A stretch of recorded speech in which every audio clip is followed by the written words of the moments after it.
I've been riding the electric bike company Model Y for about 3 months now, putting in just over 400 miles across mixed conditions, city streets, some gravel paths, and a few steep urban climbs that I usually test commuter-style e-bikes on. At first, I thought it would be a laid-back cruiser that's best for flat boardwalks, but I ended up being surprised by how it handled longer commutes and tougher inclines. It's not a perfect bike, and it definitely has a riding personality that won't be for everyone, but there's more to it than the classic cruiser look suggests. Frame and build quality. The Model Y's frame is clearly designed with comfort and accessibility in mind. The step-through design is one of the lowest I've tried, which makes it great for hopping on and off in city traffic. I'm 5 feet 8 inches, and I never felt stretched or cramped, which isn't always the case on cruiser-style e-bikes. The welds look solid, and nothing rattled loose over months of riding. What stands out is the customization. The paint job and details feel much more personal than off-the-shelf bikes in the same category. That said, this bike is on the heavier side, and while the frame feels sturdy, it's not as stiff under hard cornering compared to commuter bikes like the specialized Turbo Como or Trek Verve Plus. It's built for comfort first, and that comes through every mile. Suspension and handling. The Model Y doesn't come with front suspension by default, so most of the comfort relies on its geometry, upright riding position, and the balloon-style tires. On smooth city pavement, that combo works well. You sit tall, visibility is excellent, and the wide handlebars give a sense of control that newer riders will appreciate.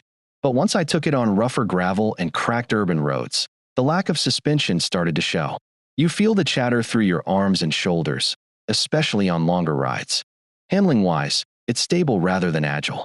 The long wheelbase makes it predictable, almost to the point of being lazy when weaving through tight traffic. Compared to commuter e-bikes with more aggressive geometry, the Model Y feels slower to respond. On the flip side, that stability makes it very confidence-inspiring on descents. I took it down a steep winding road in my area, and while it wasn't nimble, I never felt twitchy or unsafe. The upright geometry and wide bars really help keep balance under control. One point worth mentioning, the 26-inch wheels with fat tires roll smoothly and add a cushion over smaller bumps.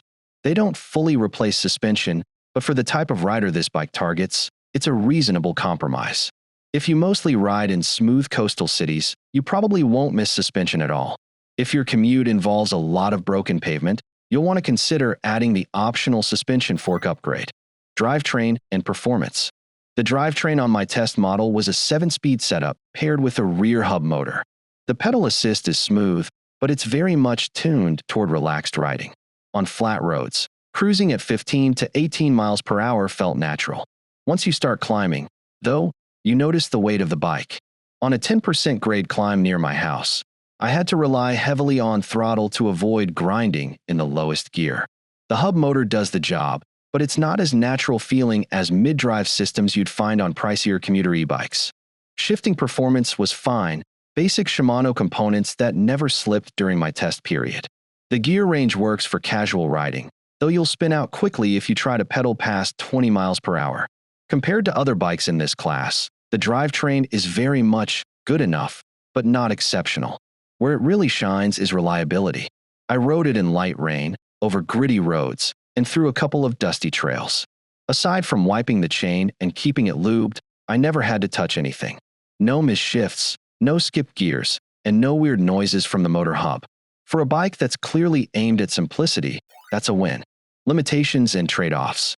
This isn't a bike for aggressive riders or anyone chasing speed. The weight is noticeable when climbing, and the lack of suspension limits comfort on rougher terrain. The handling is steady but not playful, so if you're looking for a commuter that feels quick and responsive, there are better options. Also, the price point puts it against bikes with more advanced drivetrains and suspension options.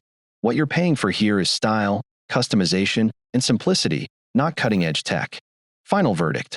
Buy the Model Y if you want a comfortable, stylish cruiser that makes everyday rides feel easy and approachable. It's especially suited for casual city riding, boardwalk cruising, or short commutes where comfort and looks matter more than outright performance. Skip this bike if your rides involve a lot of steep climbs, rough terrain, or if you prefer a nimble, responsive commuter that feels sporty. At the end of the day, the Model Y made me want to take it out for errands and evening spins just because it was fun and stress-free. That's the mark of a good bike, even with its limitations.